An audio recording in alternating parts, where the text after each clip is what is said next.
వాళ్ళు సినిమాలో హీరో అవ్వచ్చండి, నేను రాజకీయాల హీరో అని, అంత పెద్ద హీరో కాబట్టి చిన్న హీరో అని, వాళ్ళు పెద్ద హీరోలు అవ్వచ్చు. ముఖ్యమంత్రి గారి దగ్గర ఎందుకు వెళ్తున్నాడు, మా నాయకుడి దగ్గర ఎందుకు రాలేదు అని కామెంట్స్ పెడతా ఉన్నారు. ముఖ్యమంత్రి గారు కుటుంబానికి ఒక చరిత్ర ఉంది. మా తండ్రి గారు రాజశేఖర రెడ్డి గారు అండి ఎమ్మెల్యే, ఎంపీ, మంత్రి, ముఖ్యమంత్రి చేశారు. జగన్మోహన్ రెడ్డి గారు ఎమ్మెల్యే, ఎంపీ, ముఖ్యమంత్రి చేస్తా ఉన్నారు. వారు పెద్దలు పంపించారండి. మిథున్ రెడ్డి గారిని, కాకినాడ ఎమ్మెల్యే చంద్రశేఖర రెడ్డి గారిని, కాకినాడ ఎమ్మెల్యే గీత గారిని, మాజీ మంత్రి ప్రెసిడెంట్, పార్టీ ప్రెసిడెంట్ కన్నబాబు గారిని పెద్దలు పంపించి దాన్ని పార్టీలోకి ఆహ్వానించారండి. నేను సంతోషంగా అంగీకరించాను. వస్తాను, వెళ్ళానండి. మా దగ్గర వెళ్తున్నారు కదా, మా దగ్గర అంటున్నారు. ఏంటి పొడుగు ఏంటండి ఇందులోని? ఆయన సినిమా ఫీల్డ్ గొప్పవాడి కావచ్చు, రాజకీయాలు నేను గొప్పవాడిని.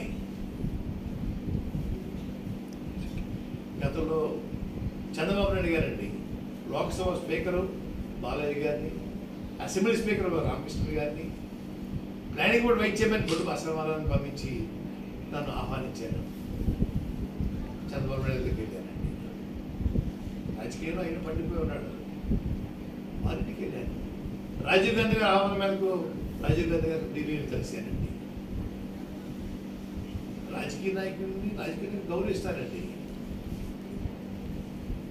వాళ్ళు రారా, వస్తా అని చెప్పేసి ఎనమ్మకు నీటిలో నాపెట్టేసి అదిగో ఇదిగో చెప్పడమా, ఎందుకు రాలేదంటమా, మంచి పని కాదు. మిత్రులారా, మిమ్మల్ని మిత్రుల్లో ఎవరికో చెప్పలేకపోతున్నాను. గౌరవైన సోదరులు అంటాను. తప్పుడు పోల్చింగ్ పెడతా ఉన్నారు. రాజకీయాల్లో నేను ముందున్నాను, సినిమా ఫీల్డ్లో నేను ముందున్నాను. వీళ్ళందరూ ఎవరు లేరు మా పాఠం చెప్పడానికి. వీళ్ళకి హక్కు లేదు. రాజకీయాలు నేర్చుకోండి, మా దగ్గర నేర్చుకోవాలా.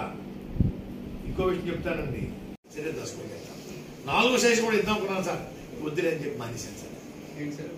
వద్దులని కాదు సార్, మీకు కూడా తెలియదు. 76 మంది ఎమ్మెల్యే రాజీనామా చేశారు సార్ రోజుల్లో.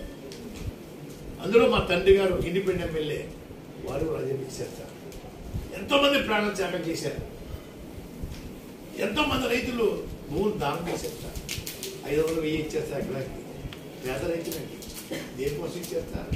మా పిల్లలకు ఉద్యోగం వస్తాయని చెప్పి ఆశపడి సార్. ఆ రోజుల్లో అమృతరావు గారు ఆమరణ చేస్తే సార్ డైలీ రిలీఫ్ ఫాస్టింగ్ ఉండేయండి. మా తండ్రి గారు కాకని కలరాపించారు, ఒకరోజు నన్ను టెస్ట్లో కూర్చోబెట్టారు సార్ ఆ స్టీల్ ప్లాంట్ కోసం. అటువంటిది ప్రైవేట్ పనులు చేస్తుంటే ఆర్థికలకి ప్రధానమంత్రి గారికి వస్తున్న సెన్సర్ తప్పండి అయ్యా, ఆలోచించండి అయ్యా, న్యాయం కదండి అయ్యా రాశారు సార్. అది చేయమన్నా సరే 3 ప్రజల కోసం చేయమన్నా సార్, మా కోసం, మా కుటుంబం కోసం 3 చేస్తా చెప్పేసి ఆన్ పేపర్ ప్రధానమంత్రి గారు, అమిత్ షా గారు ఆంధ్ర వచ్చి మీటింగ్ చేస్తే తప్పనిసరిగా మీరు సర్వే చేస్తారు. అది 150 కోట్లు చేస్తారండి.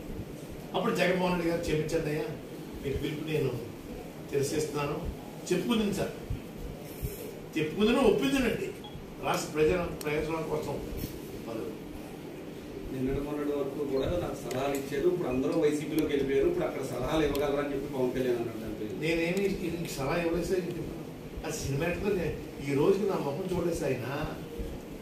సినిమా అన్నట్లు నా ముఖం వాడు చూడలేదు, ఆయన ముఖం నేను చూడలేదు సార్. ఇంతవరకు ఎప్పుడు మాట్లాడుకోలేదు సార్.